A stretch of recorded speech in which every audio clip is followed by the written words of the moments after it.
Hey, what's going on, guys? So Alfredo Diaz back here with another video. So tonight, this is kind of like a weird one because this was something that had just been bugging me for so long and I just had to do it.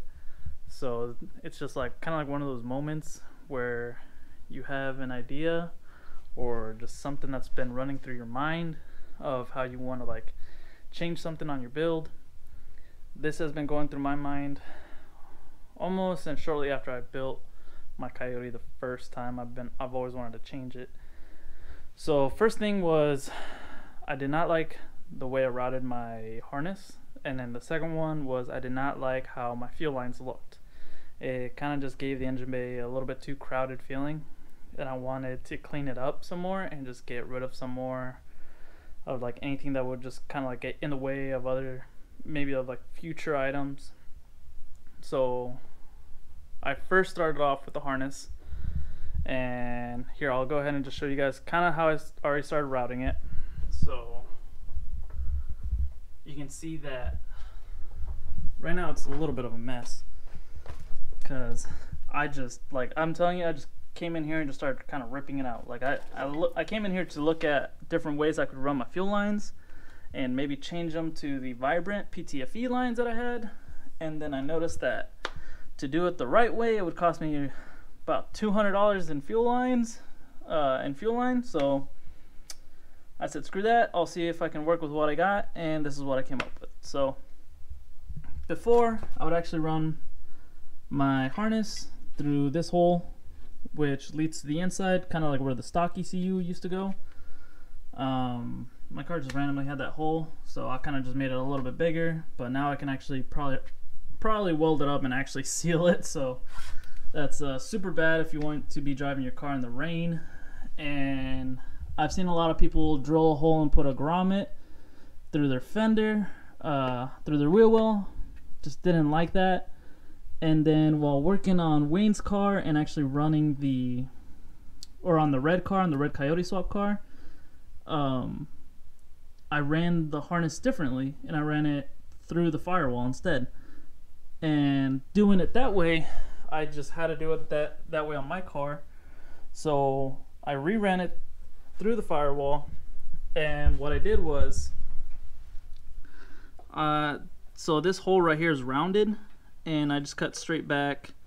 Don't worry, I will be dollying that and flattening it out and probably just tossing a couple little tack welds. But on the parts that actually rub against the harness, it's nice and smooth. So it's kind of like just a factory stamping, so that helps a lot. So going back down here, you can see how I even ran the fuel lines, how they used to go through here, kind of run around kind of like the stock location, and then loop up, go around this, and it was just a bunch of clutter here. So that all is going away now. So now they go straight up, and now I can actually trim them and shorten them up a little bit, which not only is a weight reduction, so because race car, it'll actually look a lot nicer in the engine bay.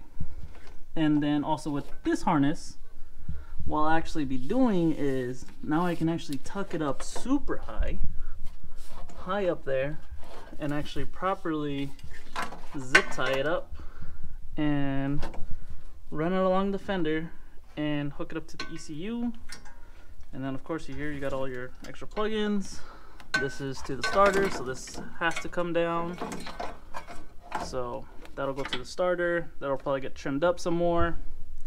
And then my battery cables, I'm gonna try and clean these up too. I just don't like the look, but I'm kind of forced to run them on this side because of the long tubes, and because I also run a ground. I ground out my engine straight to the ECU. That way I just get less electrical issues. Or not the ECU, the battery. I misspoke there. I ground my block straight to my battery.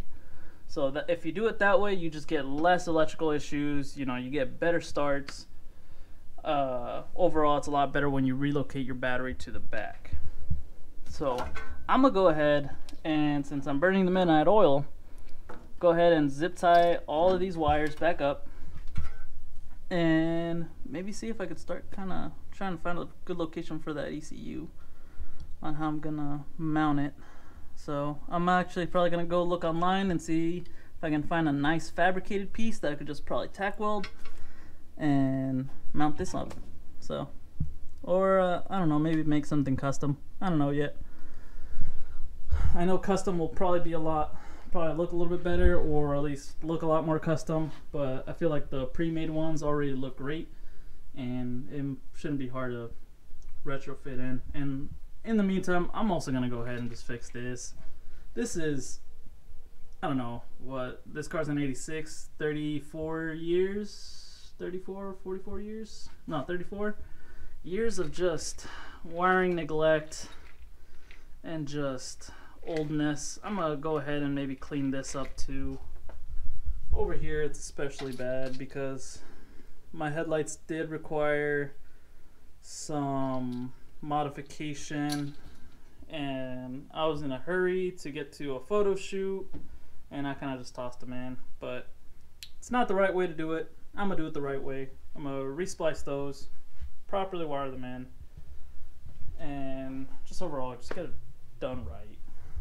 So I'm gonna go ahead and do this, and once I get it all done and kind of like retucked up, I'll show you how it all looks afterwards. So yeah, I'll see you guys in a sec.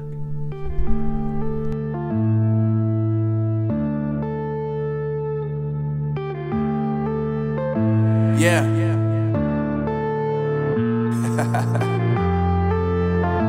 Unknown Brain, Marvin Devine. I'm saying bye to all the lies and all the times you cried, saying that I wasn't right, yet I was right by your side. You manipulator, playing games, your friends commentators, and I don't know what you say about our private conversations, but it's got them hating. Thanks to all the rumors you be claiming, it's cool, I'm done with you, so they can throw you a celebration. You gon' hate it when you see me with somebody living better. I'm trying to tell you that me just doing me gon' have you jealous. There you have it.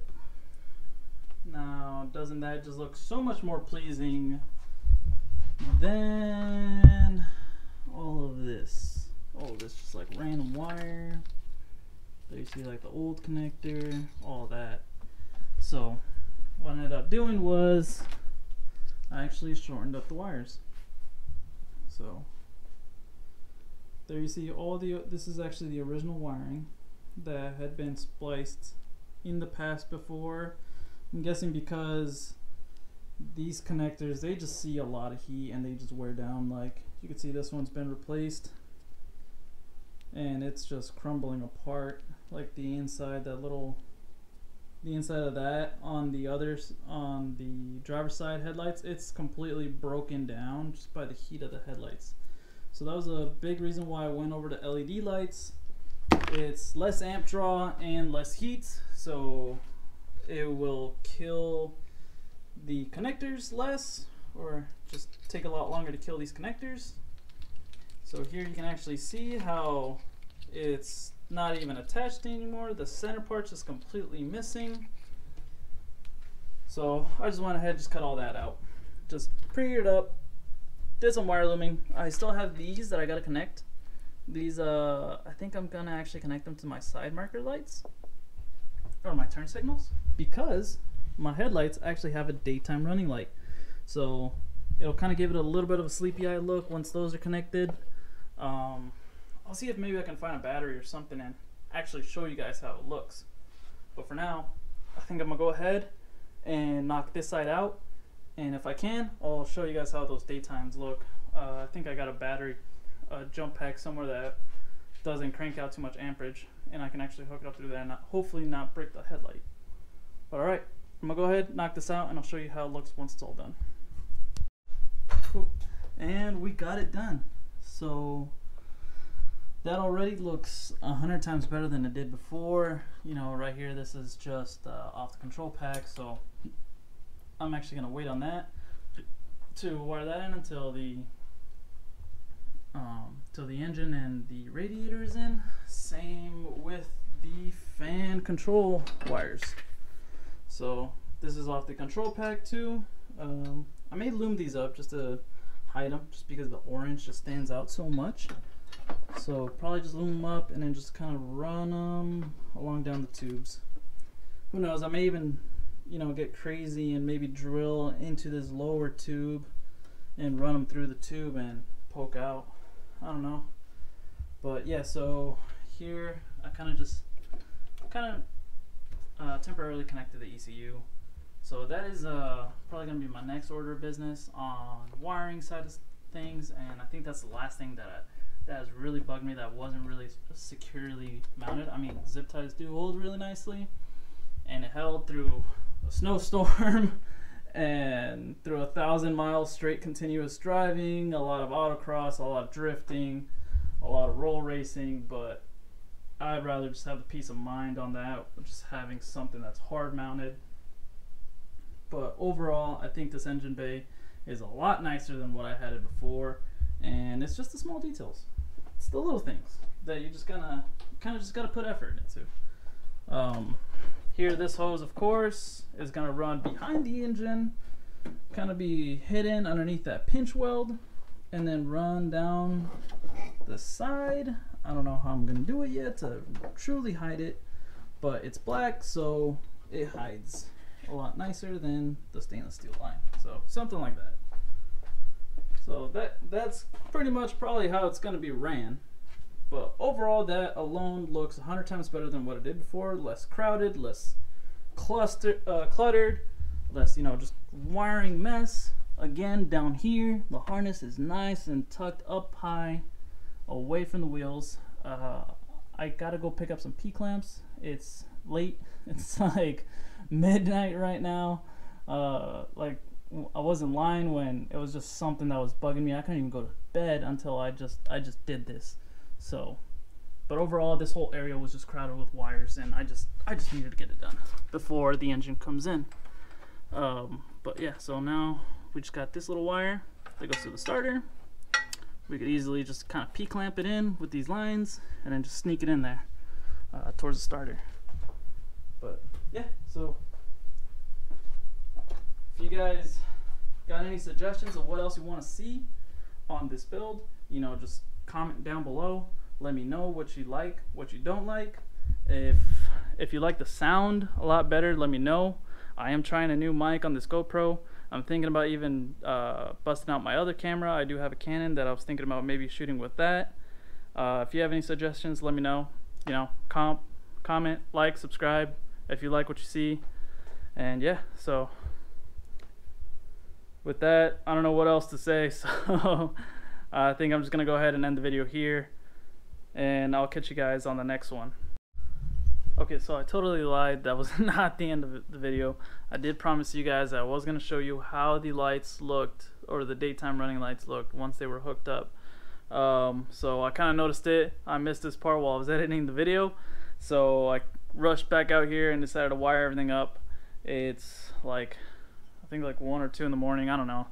But essentially what I did was I took my old battery cables, hooked up my batteries, made an extension for the power, and then just pretty much positive negative straight to the battery. But you can see that these are actually really bright on camera. It's actually a little bit difficult to kind of catch just how they look in real person.